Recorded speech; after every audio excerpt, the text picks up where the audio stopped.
En novembre 2022, il y a eu quelque chose qui est apparu. Ce quelque chose, c'est l'IA. On commença petit à petit à l'utiliser, à découvrir ses cas d'usage. Mais on ne s'en doutait pas que cette technologie allait bouleverser notre quotidien et nos habitudes. Alors, l'IA, pour certains, c'est génial. Pour d'autres, c'est de la méfiance, le mépris. Le sujet de l'IA aujourd'hui divise, mais parmi cette immense fumée de questions et d'interrogations émerge un concept, celui d'AGI, ou encore AGI pour les plus anglophones d'entre nous. Dans cette vidéo, nous allons démystifier le terme AGI qui fait rêver certains et qui en effraie d'autres. Et surtout fait beaucoup couler d'encre et de salive.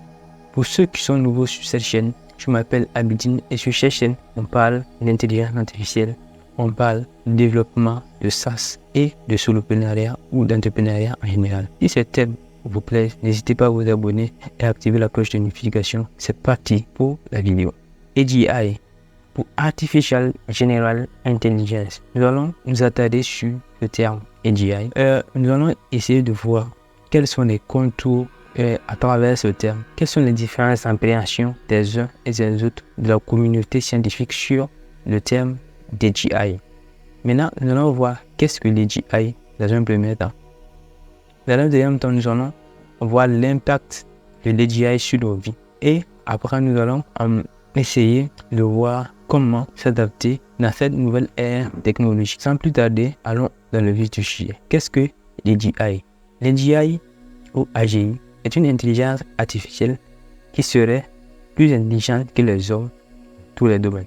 Cette définition n'est pas la définition la plus exhaustive parce que cette définition, c'est une définition que l'on peut dire basique parce que si on va rentrer plus au niveau du détail, l'intelligence artificielle générale qu'on appelle AGI serait une intelligence artificielle qui aurait les capacités intellectuelles ou cognitives entre guillemets supérieures aux êtres humains et donc qui serait capable de remplacer les êtres humains dans les différentes tâches du quotidien. Ça, c'est peut-être l'appréhension qu'on a de l'AGI de façon générale. Pour moi, l'AGI, c'est pas totalement le fait qu'on ait une intelligence artificielle qui est supérieure à l'homme.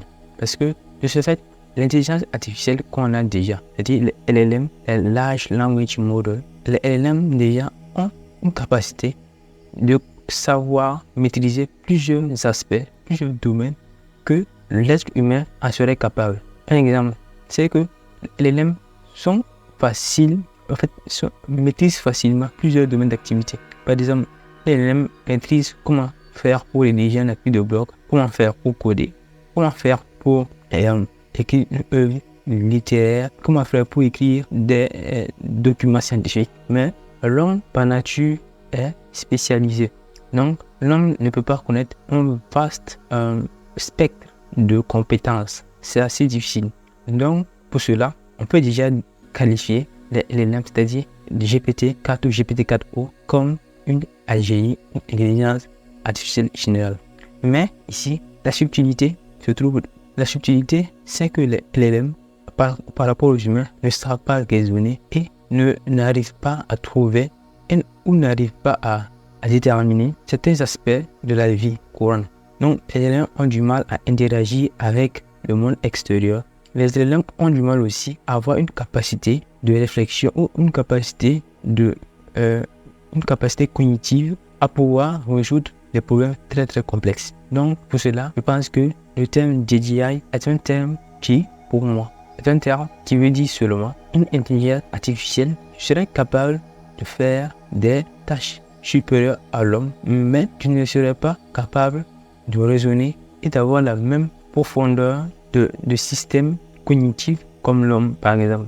Donc, pour moi, ici, AGI, c'est juste un semblant ou un idéal qu'on tient à y arriver, mais qui, pour moi, sera assez difficile qu'on ait des intelligences artificielles qui seraient totalement supérieures aux hommes parce que je pense que les AGI sont, les intelligences artificielles seront et toujours auraient une partie difficile à pouvoir raisonner, à pouvoir avoir une capacité cognitive ici. Certes, les intelligences artificielles développent certains des comportements que l'on peut dire qui peut sembler à de l'intelligence, à de la connivence, mais c'est assez difficile de dire ça. Donc, ici, nous allons voir qu'est-ce que les GI. Nous allons voir les différentes manières de l'appréhender. Donc, nous allons continuer ici. Nous allons voir maintenant l'impact de les GI sur nos vies. Ok, maintenant, on dit que les GI, entre guillemets, est une intelligence artificielle qui serait supérieure aux hommes. Donc, nécessairement, il y aura des impacts qui vont suivre. Donc, si l'intelligence artificielle a une intelligence supérieure aux hommes, cela signifie qu'il y a une baisse significative de coûts de production. Tout simplement parce que une AGI pourrait, dans certaines tâches, travailler mieux que les hommes et beaucoup plus rapidement que les hommes et pouvoir travailler sans relâche. C'est-à-dire, une intelligence artificielle pourra travailler 24 heures sur 24 par rapport à un homme qui pourra travailler que juste 7 heures ou 8 heures par jour. Donc, c'est ça. Donc, il y a un gain de productivité assez significatif. Donc, une baisse aussi des coûts de production. Parce que une seule intelligence artificielle peut faire le travail de 3 à 4 personnes. Donc cela aussi induit ce qu'on appelle le chômage. Le chômage serait une conséquence directe de quoi? De la baisse des coûts de production. Donc ici, il y aura plus de chômage et etc.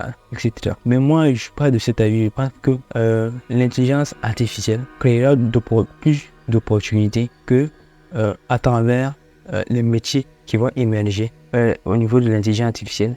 Maintenant, l'accès est facile au savoir. Ça aussi, c'est une des raisons ou un des impacts de l'intelligence artificielle. Parce qu'on a l'accès facile au savoir. De nos jours, avec Internet, il est plus facile d'accéder au savoir, mais ça serait d'autant encore plus encore facile avec l'intelligence artificielle. Donc, c'est simple, il faut aller sur ChatGPT et écrire tout ce qu'on veut et on reçoit toutes les informations possibles en un sujet bien précis. Donc, ici, l'intelligence artificielle pourra faciliter l'accès au savoir. Maintenant, on a aussi des avancées dans le domaine de la recherche. Okay? Donc, qui dit plus de savoir dit automatiquement avancer au niveau de la recherche et au niveau de la recherche, au niveau du domaine de la recherche, au niveau de la domaine des laboratoires, au niveau des recherches scientifiques, etc. Donc, c'est implicitement lié à l'accès très facile au savoir. On aura le bouleversement de notre système économique. Ce facteur, je le mets en compte ici parce que le bouleversement de notre système économique, c'est quoi? Parce que si les intelligences artificielles sont là, le coût de production diminue, ça c'est un. Et le système économique qui est basé sur une main-d'œuvre abondante va changer parce que le système économique est basé maintenant sur des IA qui travaillent pour nous. L'intelligence artificielle va amener une autre sorte de distribution de produits. Je pense par exemple aux robots ou aux drones livreurs d'Amazon qui livreront les colis Amazon par drone équipé d'intelligence artificielle qui pourront savoir où et quand donner un colis à la personne indiquée. Donc ici, c'est des exemples complets du bouleversement de notre système économique. Mais ici, nous allons voir comment s'adapter. Comment s'adapter ici, c'est quoi? Comme on sait que l'intelligence artificielle est un maillon de notre quotidien et que ça ne va pas s'arrêter aujourd'hui, il faut mieux commencer à s'adapter. Il faut mieux commencer à appréhender ces outils d'intelligence artificielle, à pouvoir le maîtriser. D'abord, il faut d'abord se former et comprendre les technologies d'intelligence artificielle. Donc pour cela, on peut utiliser encore les intelligences artificielles pour se former sur eux et comprendre les compétences et les techniques. Si je prends peut-être au prompt engineer, que nous allons voir au niveau de la deuxième, on dit maîtriser le prompt engineering. Prompt engineering, c'est tout simplement la capacité à communiquer avec une intelligence artificielle. À l'occurrence ici, les LLM, les Large Language Model.